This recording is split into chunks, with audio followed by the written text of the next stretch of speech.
যে পার্সিমনের এটা পাকা ফল দেখতে কেমন, এটা হচ্ছে যে পাকা ফল। আমরা যে দেখেন এটা হচ্ছে যে সবুজ থেকে হালকা রং হলুদ রং হওয়া শুরু করেছে। এটা পাকতে সম্পূর্ণভাবে পাকতে হয়তো আরও কিছুদিন যাবে, তবে আমরা একটা পাকা ফল পেয়েছি। যে পাকা ফল পার্সিমন পাকলে কেমন রং হয়, এটা হচ্ছে যে লাল, এইরকম লাল টকটকে এরকম হবে পাকা ফল। এই যে এই ফলটার মতো এই ফলটা আরও পাকবে, পাকার পরে এরকম লাল হবে, তখন পার্সিমনের যে স্বাদ মিষ্টতা সবই কিন্তু বাড়বে। আসসালামু আলাইকুম। আমরা একটা ফলের গাছ দেখতে পাচ্ছি, এই ফলটার নাম হচ্ছে পার্সিমন। চীন, জাপান এবং কোরিয়াতে এই ফলগুলো উৎপন্ন হয়। এটা হচ্ছে যে জাপানের জাতীয় ফল। বাংলাদেশে এই পার্সিমন চাষের সম্ভাবনা দিন দিন বাড়তেছে। আমরা যে জায়গাটা এসেছি এখানকার এই বাগানটা করেছেন এই যশোরের চৌগাছার হিজলি গ্রামের জুলফিকার সিদ্দিক। আমরা তার কাছে শুনবো কিভাবে এই পার্সিমনটা চাষ করলেন। আমি মোহাম্মদ জুলফিকার সিদ্দিক, পল্লী গায়ের চাষি, বন উন্নয়ন নার্সারি, হিজলি বাজার, চৌগাছা, যশোর। আমার নার্সারি জীবনে আসলে নতুন নতুন কিছু নিয়ে কাজ করা আমার অভ্যাস। এর ধারাবাহিকতায় আমি ইউটিউবে দেখে যখন দেখলাম যে বাংলাদেশের মাটিতে জাপানের জাতীয় ফল পার্সিমন চাষ হচ্ছে, তখনই আমি যোগাযোগ করি মডার্ন হর্টিকালচার নাটোর।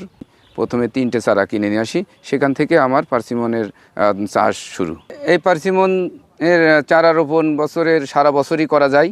ফেব্রুয়ারি মাসে লাগালে 1 বছরের ভিতরে ফুল আসে পরবর্তী ফেব্রুয়ারি মাসে, এবং এটা ফুল থেকে ফল পরিপক্ক হতে প্রায় 7 মাসের মতো সময় লাগে।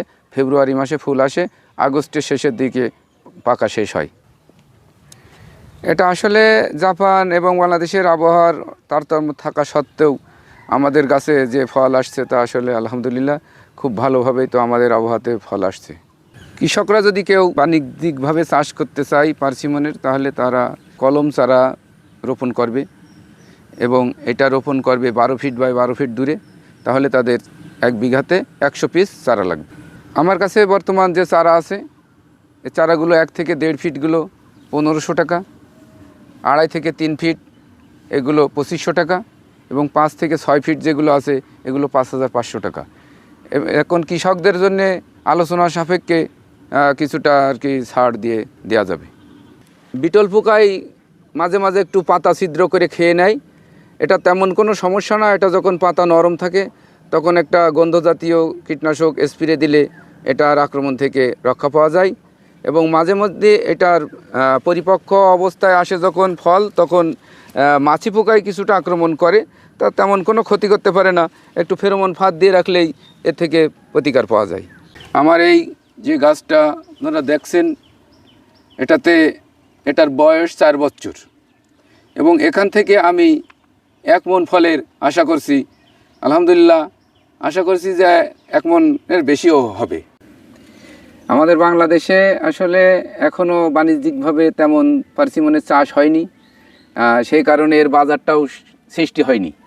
তবে আমার এখানে যারা দর্শনার্থীরা দেখতে আসে তাদের কাছে আমি 1000 টাকা কেজি বিক্রি করি।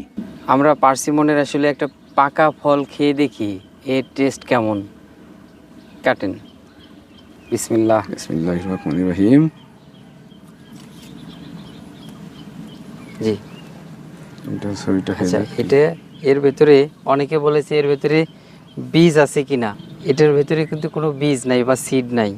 এটা জাস্ট এই যে কিছু শিরার মতো দেখা যায়, এরকম নরম এবং রসালো। এটা জাস্ট দেখতে এরকম, এর ভেতরটা পুরো কোনো ফাঁকা নেই, কোনো বীজ নেই। তো এবার আমরা খেয়ে দেখি আসলে এর টেস্ট কেমন। জি, মুখের ওইরকম ভাব নিয়ে আসতে হবে। এই ফলটা আসলে অসাধারণ মিষ্টি। এই ফল আগে একটু এই পার্সিমনটা আমি কাঁচা অবস্থায় খাইছিলাম, কিন্তু গালে কষের কারণে আটকে যাচ্ছিল। কিন্তু এখন এই পাকা ফলটার ভিতরে মানে এত সুন্দর মিষ্টি এবং কোনো কষ নেই, মানে এক কথা বলতে গেলে অসাধারণ, অনেক সুন্দর।